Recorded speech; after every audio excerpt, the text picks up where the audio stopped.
দুটি আপত্তিকর মন্তব্য করেছেন ইলিয়াস সাহেব। এক, জামাত ইসলামের আমির ডাক্তার শফিক সাহেবের চরিত্র নিয়ে আপনি প্রশ্ন তুলেছেন। একেবারে নিকৃষ্টতম মন্তব্য হয়েছে। আমাদেরকে নতুন করে আর চোখ রাঙাবেন। রাজাকারের বাচ্চা ইল্লু এখন জামাতের বিরুদ্ধে নাকি কথা বলবে। এখনই সাংবাদিক ইলিয়াসের মাথা উলাই যায় আর তিনি তার গোষ্ঠী টোষ্ঠী উদ্ধার করেন। ক্যাপশন দিছি কি জামাতের নামে 12 ভাতারি জামাত। আসসালামু আলাইকুম সম্মানিত প্রিয় দর্শক, এবার কিন্তু জামায়াত ইসলামের বিপক্ষে কথা বলে কিন্তু এবার সারা দেশে একেবারে তুমুল সমালোচনার শিকার হচ্ছেন সাংবাদিক ইলিয়াস হোসাইন। প্রথমে বিএনপির বিরুদ্ধে, এবার কিন্তু জামায়াত ইসলামের বিরুদ্ধে। মূলত জামায়াতের একটি কর্মী সম্মেলনে কিন্তু ভারতীয় রয়ের এজেন্ট সন্তোষ শর্মাকে দেখা গিয়েছিল এবং সেই ইস্যুকে কেন্দ্র করে কিন্তু জামায়াত ইসলামের আমিরকে কিন্তু একেবারে তুলোধনী করেছেন সাংবাদিক ইলিয়াস হোসাইন ভাই। আর সেই সূত্র ধরেই কিন্তু সারা দেশে ইসলামপন্থী দলগুলো কিন্তু তুমুল সমালোচনা করছেন সাংবাদিক ইলিয়াস হোসাইন ভাইয়ের। তবে তিনি আওয়ামী লীগের বিরুদ্ধে সমালোচনা করছেন, বিএনপির বিরুদ্ধে করছেন, এবার কিন্তু জামায়াত ইসলামকেও ছাড় দিচ্ছেন না। তবে তিনি কি করতে চাচ্ছেন, তার আসলে লক্ষ্য কি? হ্যাঁ দর্শক, আজকের এই আলোচিত বিষয়টি নিয়ে কিন্তু খুবই গুরুত্বপূর্ণ দুটি ভিডিও ক্লিপ আজকে আপনাদের দেখাবো। তাই আপনাকে বিশেষভাবে অনুরোধ জানাবো আমাদের আজকের এই গুরুত্বপূর্ণ আলোচনাটি একটু স্কিপ না করে একেবারে সম্পূর্ণ দেখবেন, তবে কিন্তু এই আলোচনাটির বিস্তারিত একেবারে ভালো করে বুঝতে পারবেন দর্শক। তবে চলুন আপনার মূল্যবান সময়টুকু আর নষ্ট না করে শুরুতে আমরা ডক্টর ফয়জুল হকের কথাগুলি আগে শুনে আসি। দুটি আপত্তিকর মন্তব্য করেছেন ইলিয়াস সাহেব।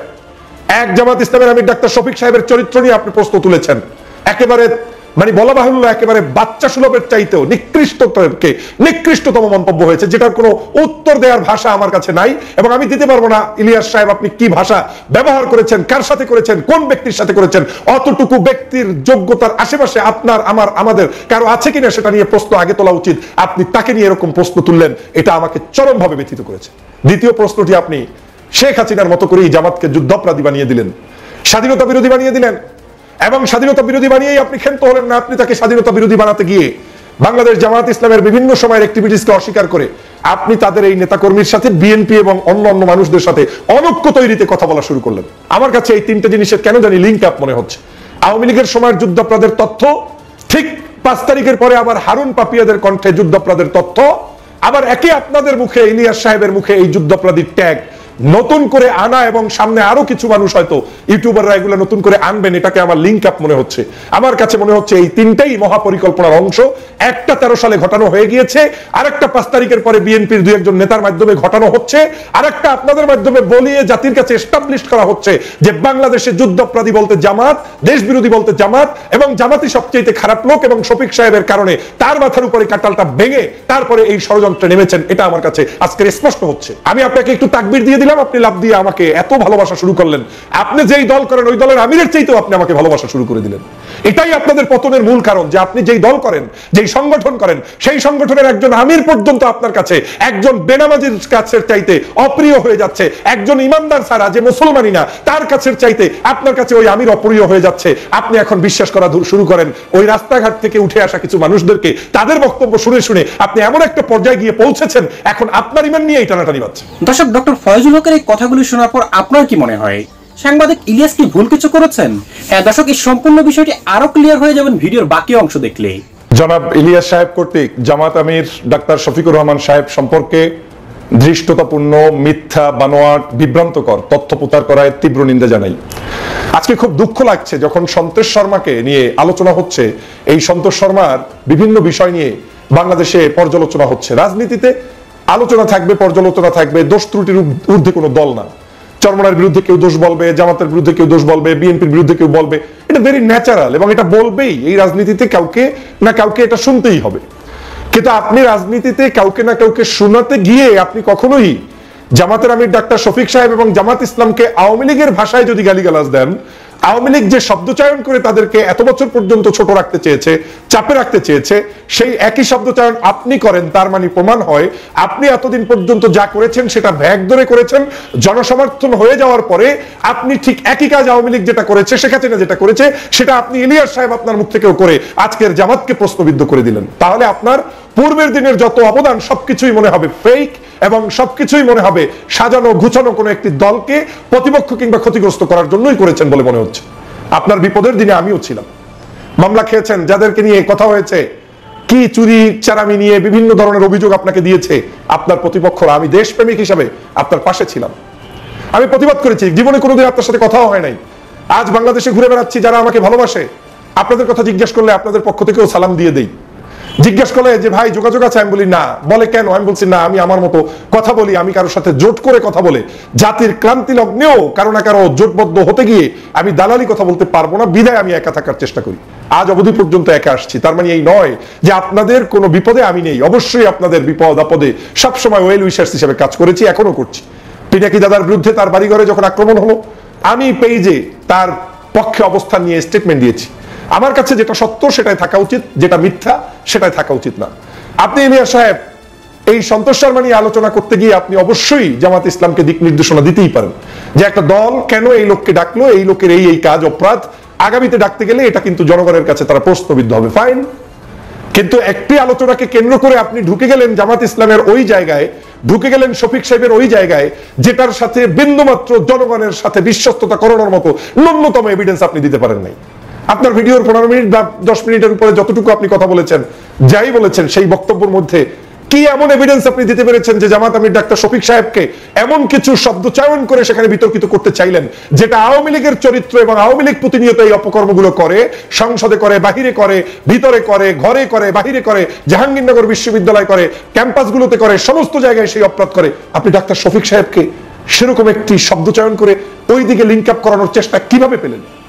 কি দুঃসাহস আপনার ভিতরে তৈরি হলো যে আপনি না জেনে, আমিও এমনকি আমার চরম শত্রু, যদি শেখ হাসিনার বিষয়ে আমার কোনো তথ্য না থাকে, সেটা তার ব্যক্তিগত জীবন নিয়ে আমি প্রশ্ন তোলার আগে তার সমস্ত তথ্য আগে জেনে তোলা উচিত। কিন্তু রাজনীতির ভাষায় আমি কিন্তু তার প্রতিবাদ করতেই পারি, বলতে পারি তাকে বাংলাদেশে আসতে দিব না, এই দেশে তার রাজনীতি খাটবে না, সেটা ভিন্ন জিনিস। কিন্তু আমি কখনোই বলতে পারি না যে তার সাথে কার কোন জায়গায় কি হয়েছে, যদি কোনো কিছু আমি তথ্য না পাই। তাহলে তারপরে আপনি জামাতের সাথে মিলিয়ে বললেন যারা নির্যাতিত হচ্ছে, নিপীড়নের শিকার হচ্ছে, আবরার ফাহাদ সহ যারা হত্যা হয়েছে, এসব কিছুর জন্য নাকি যদি জামাতই দায়ী হয়, এটা হচ্ছে আপনার মন্তব্য। তো জামাতের আসলে কি করা উচিত আপনি বলেন? জামাতের তাহলে উচিত আওয়ামী লীগ করা, জামাতের সাথে তাহলে উচিত শেখ হাসিনার সাথে ঐক্যবদ্ধ হওয়া, এটা বুঝাতে চাচ্ছেন? আপনি আবরার ফাহাদকে হত্যা ঠেকাতে পারবেন না, আপনি আমাকে ট্যাগিং দিবে একজন, এই যে সত্য ভিডিওটা এখন বললাম, এই ট্যাগিংটা আমাকে দিতেই থাকবে, যেহেতু সত্য কথা বলছি। এখন যদি কেউ আমাকে জামাত বলে, এইটার উপরে আমি যদি সহ্য করতে না পারি, তাহলে আমার এই কথা বলার তো দরকার নাই, তাহলে তো আমার উচিত ছিল শেখ হাসিনার দালালি করা। কিন্তু এই সত্য কথা বলার পরে যারা জীবন দিয়ে গিয়েছেন, দেশের জন্য লড়াই করেছেন, কেউ কি আপনাকে ক্লেম করেছে যে ভাই জামাত আমার জীবনের জন্য অভিশাপ, জামাত আমাকে ক্ষতি করেছে? এই জায়গাটা চরম নিকৃষ্টতার পরিচয় দিলেন যে বাংলাদেশের মানুষরা, ইসলাম প্রিয় বিভিন্ন মানুষরা নাকি ইসলাম ধর্মই চর্চা করতে পারতেছে না জামাতের কারণে। এই অ্যাক্টিভিটিস গুলা বা তারা স্বাচ্ছন্দ্যে সুন্দর মতো এভাবে আপনি গুছিয়ে বিভিন্ন ভাষায় কথা বলেছেন, যদিও পূর্ণাঙ্গ কথাগুলো এখানে আমি উপস্থাপন নাই করলাম, কিন্তু আপনি সেখানে তো এভাবে বলার চেষ্টা করেছেন ইলিয়াস সাহেব। তাহলে কি প্রমাণ হয় বাংলাদেশের সবচেয়ে নির্যাতনের শিকার, নিপীড়নের শিকার একটি ভালো আদর্শবাদী সংগঠন যে 16 বছর অত্যাচারিত ছিল, তাকে আপনি শেখ হাসিনার চাইতে নিকৃষ্ট ভাষায় গালি দিয়ে উপস্থাপন করতে গিয়ে আপনি যে গোলে পৌঁছতে চান, একই গোলে শেখ হাসিনাও পড়ে গিয়েছে, এবং শেখ হাসিনা আপনার আগেই জামাতের জন্য সেই কাজগুলো করে গিয়েছে, যেমন 13 সালে মানুষদেরকে মেরেছে। এখন আপনাদেরকে দিয়েই গেম খেলানো হবে। আমার তো ভয় হচ্ছে আপনাদের ওই বক্তব্যগুলো যদি সঠিক হয়।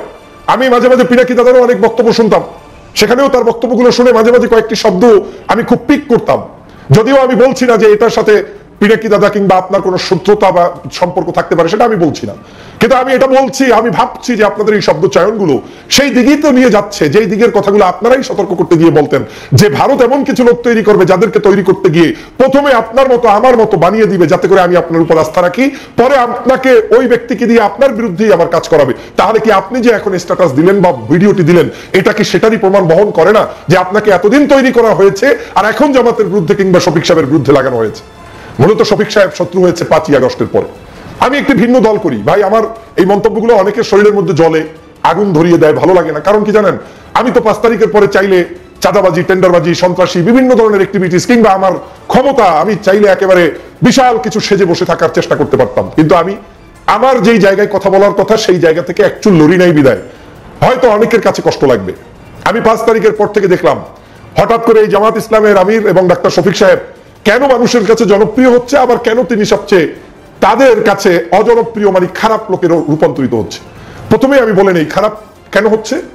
শফিক সাহেবের নাম সেনাপ্রধান কেন সেই আপনার রাষ্ট্রপতি ভবনে সবার আগে নিবে কিংবা সেনা সদর দপ্তরে সবার আগে নিবে? শফিক সাহেব কেন এখন জাতীয় রাজনীতিতে অবদান রাখবে? শফিক সাহেব কেন এখন আপনার ডক্টর মোহাম্মদ ইউনূসের সাথে সাক্ষাৎ করবে, দেশ বিনির্মাণে কথা বলবে? শফিক সাহেব কেন এত বড় ইফতার মাহফিল করবে? শফিক সাহেব কেন এত বড় কর্মী সম্মেলন করবে? শফিক সাহেব কেন এখন প্রাইম মিনিস্টার ভাবে গাড়ি ঘোড়ায় বিভিন্ন জায়গায় তাদের ক্যাম্পেইন করবে? শফিক সাহেবকে কেন বাংলাদেশের বিভিন্ন গুরুত্বপূর্ণ ব্যক্তিরা মর্যাদা দিবে? শফিক সাহেবকে কেন পুলিশ বাহিনী প্রোটেকশন দিবে? এই যে শফিক সাহেব আজকের বাংলাদেশে এই অবস্থানটা তৈরি করতে পেরেছে, এটাই অনেকের শরীরের মধ্যে জ্বালাপালা তৈরি করে দিয়েছে।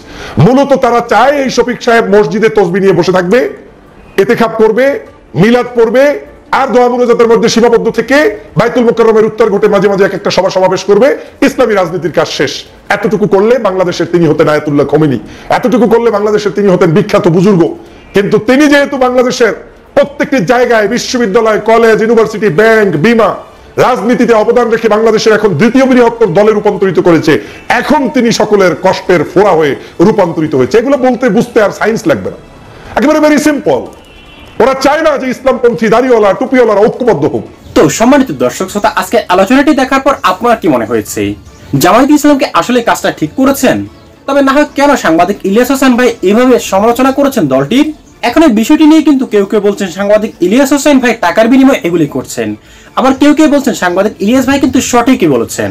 আদৌ সত্যতা কতটুকু সেটা কিন্তু এখনো আমাদের অজানা। তবে একটা বিষয় ঠিক, ভারতীয় কোনো এজেন্ট যাতে বাংলাদেশের কোনো দলের সঙ্গে কাজ না করতে পারে সেদিক থেকে কিন্তু সাংবাদিক ইলিয়াস হোসেন ভাই একেবারে 100% সঠিক। আর এই বিষয়টি ডক্টর ইউনূস সাহেবকেও কিন্তু দেখা উচিত বলে আমি মনে করি। ভারতীয় রয়ের এজেন্টগুলোই কিন্তু বাংলাদেশকে এ পর্যন্ত ধ্বংস করে আসছে। দর্শক, আমার এই কথার সাথে যদি আপনি একমত হয়ে থাকেন তবে অবশ্যই কিন্তু আমাদের ভিডিওতে একটি লাইক দিয়ে কমেন্ট করে বিষয়টি জানিয়ে দেবেন আমাদেরকে। আজ এ পর্যন্ত, আপনাকে অসংখ্য ধন্যবাদ দর্শক। আশা করি সকলে অনেক ভালো থাকবেন। আল্লাহ হাফেজ।